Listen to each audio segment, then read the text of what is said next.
Hey, what's up everybody? Welcome back to another Genshin Impact set of reactions. Today we have Lumipyhaemetsaen Polkka, that's one hell of a mouthful, and Entombed in Pale Fire. They're both demo songs, the first one being for Llama, the second one being for Flynn's, which I know Llama, I don't really know Flynn's all that much. I've seen him played, but that's about it. I don't know much else about the character. But Hard Shit requested these two, so of course I'm going to be getting to them because a lot of other people wanted me to as well, and I guess without further ado, let's go!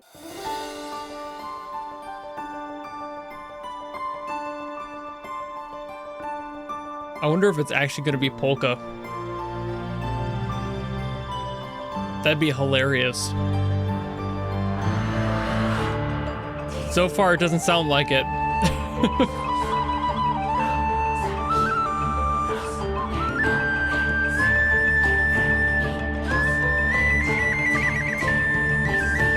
Beautiful flute work, though.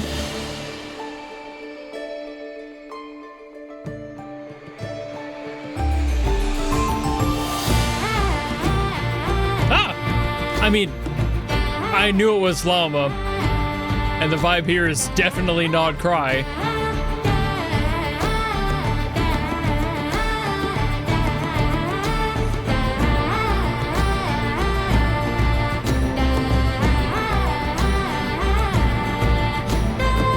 I gotta be real though, I don't think I've ever heard a polka sound like this.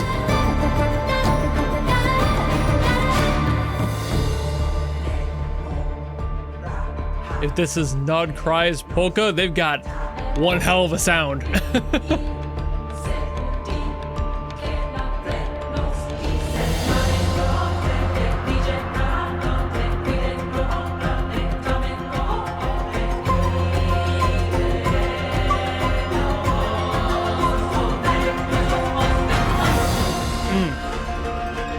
So gorgeous.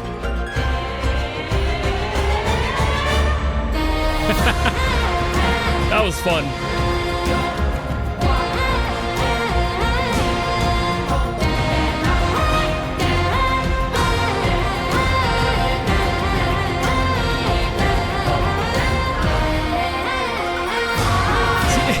It's got so much more of like a folk, like work song sort of vibe rather than polka.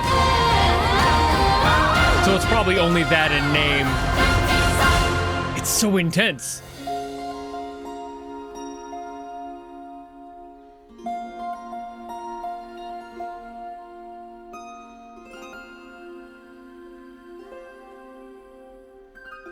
And I do really love that motif.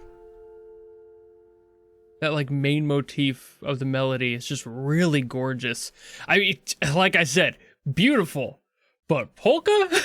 All right, so this song kind of has to be fucked up in multiple ways, right? Like, it's not that the song is bad. I don't know if I would call it polka, but I'm also not like a professional in polka. I don't know if there is like a folky sort of sound to this that would make it polka, you know? Like, I don't know what the Finnish people are doing over there. I don't know what their exact sound is. I just know my experience with polka, which is usually a lot more upbeat than this. Even though it was upbeat in some ways, it wasn't the party sound I expect out of polka, that high tempo sort of thing. And it's like, okay, sure, whatever. Completely erasing that as a factor, it was a gorgeous song. I love the motif in here. It was very interesting having like the vocals in there, and the way that the voices were bouncing around between the notes specifically, just keeping them largely between one or two notes at a time, not grouping a bunch of different runs or anything together. Very folky, especially like Northern Europe folky, so that all tracks. It's little things in here like the... It's just, it's simple, right? Like that's literally just two groupings of notes, a perfect fifth and a perfect fourth, but those are the easiest harmonically to like understand vocally, so that's why they're so present in a lot of folk music, because they don't really take a lot of effort for most people to pick up on, and just having that little dance between all of them is a beautiful chord. I love this one, the F sus2, and it's one step away from the F, so it's just right there in the middle, and it's just, again, this relationship is gorgeous. Also, something else about this might bug some of you, but I'm gonna tell you that this might sound familiar. These might sound familiar. You might have picked it up just there if you're like very aware, but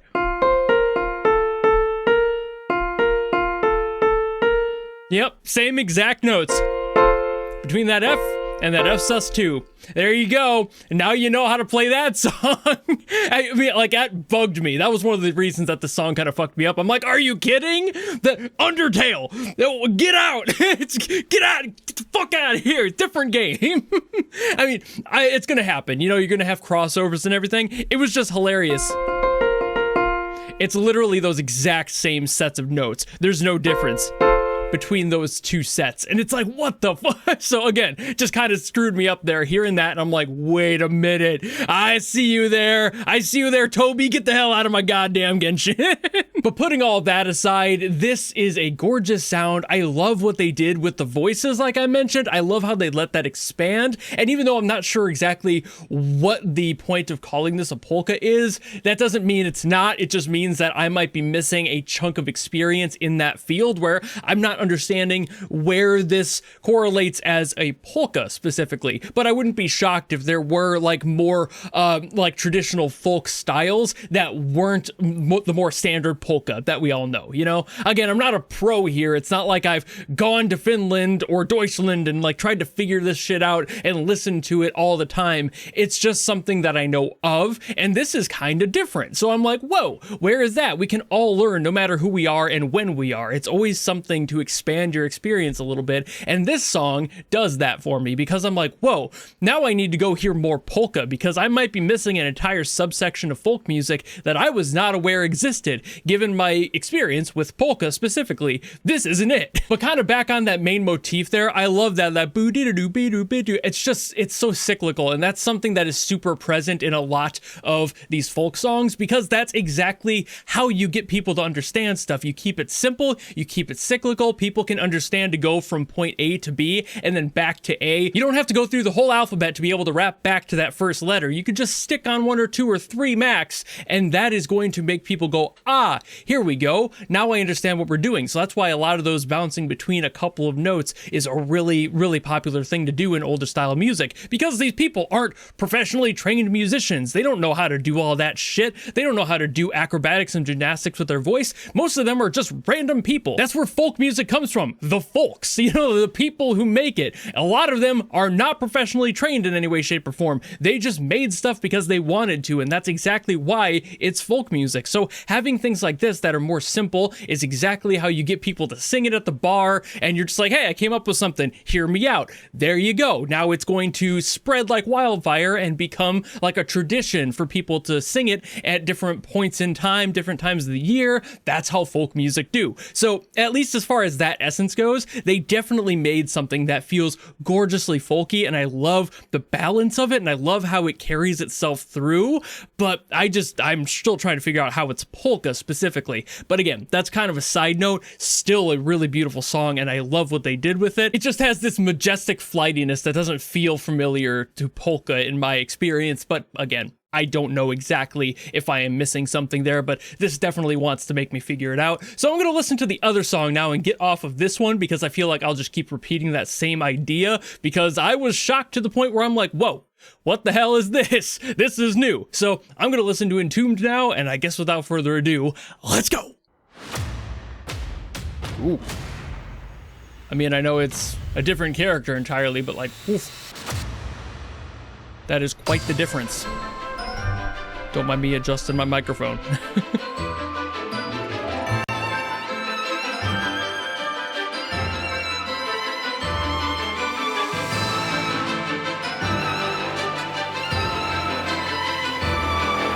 Yeah, you know, I can already feel it fitting this character. Is it gonna go electronic? Oh, yep. I can hear it in there. It's trying.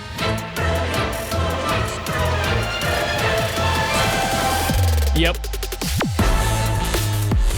Ooh. Ooh, it hit harder than I thought it would.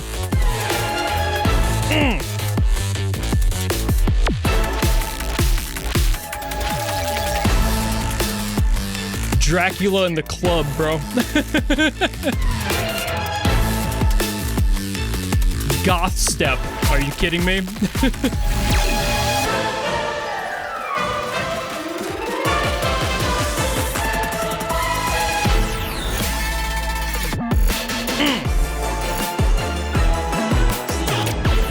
God damn.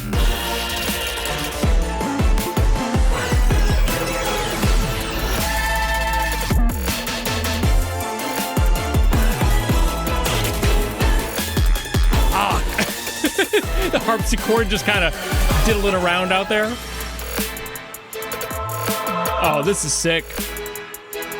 I kind of felt, from the character that I've seen of him at least, this exact vibe. So I'm glad I was right.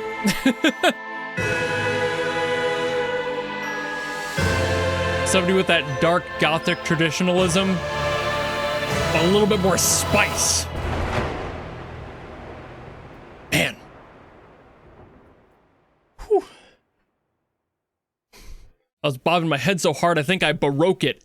For those of you who understood that joke, I'm sorry, and for those who didn't understand that joke, baroque is a style of traditional music, more in the classical era of sound, and now you understand the joke, and I also understand if you want to unsubscribe. Either way, brilliant. I mean, like I said, this is exactly the vibe I got out of Flynn's as a character. I haven't experienced anything story-wise with him involved, but the little I have seen of him, at least played in like test runs and such, this is the vibe I got. That electronic sound giving a backbone to something that's more traditional and darker. I love that they took this like gothic sort of approach to the sound. I love that they didn't just throw it all at you all at once. They allowed you to kind of set your feet into that like darker sound before expanding it into the electronic stuff, and they dropped that beat fucking hard, didn't they? I mean, damn. I always love a harpsichord and stuff just because it's such a fun instrument. Having like anything with like a hammer, dulcimer, or adjacent is a very fun to hear sound, and it's something that just itches my brain, right, you know? So whenever I hear it, I'm like, ooh, and then just like the diddle